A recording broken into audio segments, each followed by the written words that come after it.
So don't hurt your other arm. Thanks for the advice. God, I'm glad you're here. I never would have thought of that. I would have put my other arm in a meat grinder just to see, what's it matter? I got one bad arm. Why not? Let's see if the meat grinder works. Well, now that you're friends with the ER doctors. Yeah, I love this doctor. I'll find out his name. We'll talk about some interesting aspects that are takes us into Europe and into Palestine and the conflict and just this amazing interaction with this man that I entrusted With this, the limb of my corpse.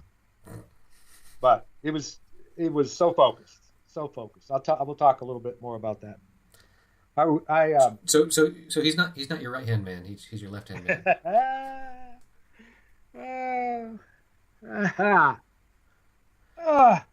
And Dr. King was on the phone, and I wanted to say the King, but didn't. Wait, So wait! You were talking to Dr. Martin Luther King? No, the chief surgeon, the Oh, chief okay. surgeon at the hospital was on the phone, and the resident surgeon, who was my surgeon, did a examination and called him for his oversight Right. agreement on the procedure, which was fascinating because he told him what he saw, and his boss told him what to do, and he had just said to me before the boss called what he was going to do, and it was that. Yep. And then and it was a complicated procedure, using a lot of terms, of course, way outside my understanding, but clearly parts of my wrist. And my doctor kept saying, yep, yep, yep, yep, yep, yep. Okay, Sure. got it. And hung up. And I said, well, that was reassuring. He says, yeah, just checking in. He said, it's like I told you. I said, oh yeah, it was exactly what you told me. I said, but I'm glad that you didn't, we would have been in trouble if you would have said things like, no, I No, don't I do don't know that. what you mean. I don't know what you mean. Why would And you he do looked at that, me- you stupid He doctor? looked at me. He looked at me and he laughed, and he got the joke, right? Right. And so we established that rapport. So I never stopped, in my shocky, Right. and then numb state, hmm wanted, to make people laugh. I mean, as I was being wheeled in, and there were scads of people, and they brought me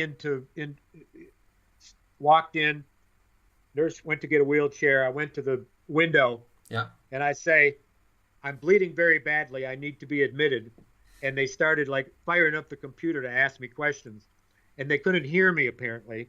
And as the nurse came in with the wheelchair for me to sit in, I sat down, and she said, my nurse with the wheelchair looked Yeah. at her and she said, she can't hear you. So I talk really loud and give her my name. And then I say, do we really need to be doing this? I think I'm bleeding to death. And the nurse said, we're going to do intake in the hand room. And so we went, and I had a You have to go into the hand room. Oh, I did have a salacious thought, but I was in pain and was scared, but hyper. Right.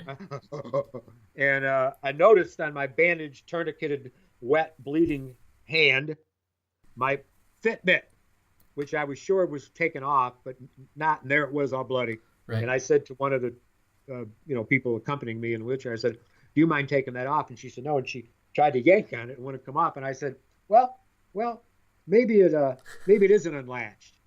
And she unlatched it, and I said, "You might as well take it off because you insist on wheeling me everywhere I go. I won't be getting any more steps in tonight." Nice. And she looked at me like, "I'll just put this over here." And she had blood on her hands. And she was thinking, and I was thinking, wow, you're handling my blood and you don't know anything about my blood yet? You probably should have said, we'll let the technician do that in a minute. Right. That's what she should have said.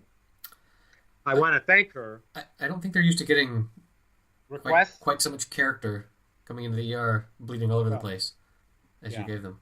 But Yeah. Well, so the doctor. I mean, we started talking about social issues and whatnot. At one point, this doctor says these healthcare plans are good for shit. What the government pays for. My doctor saying that, and he was a Palestinian. And I we wondered why you talked mentioned about- Palestine before. Yeah, we talked about him going home and his family and the different way that they treat the elderly in their home country, and what it's like to go back. And I was so grateful to him, and he was so modest and so capable. Right. I'll tell you his name next time we talk. If you've enjoyed what you just heard, you can support us by telling a friend or sharing us on social media. All our episodes are available on our website, happyhour.fm. You can tweet at us at happyhour.fm. That's with a DOT spelled out, happyhour.dot.fm. Or you can send us email at the same name, happyhour.dotfm@gmail.com. Also, it would be great if you could give us a positive rating on iTunes or wherever you get your podcasts. See you next week.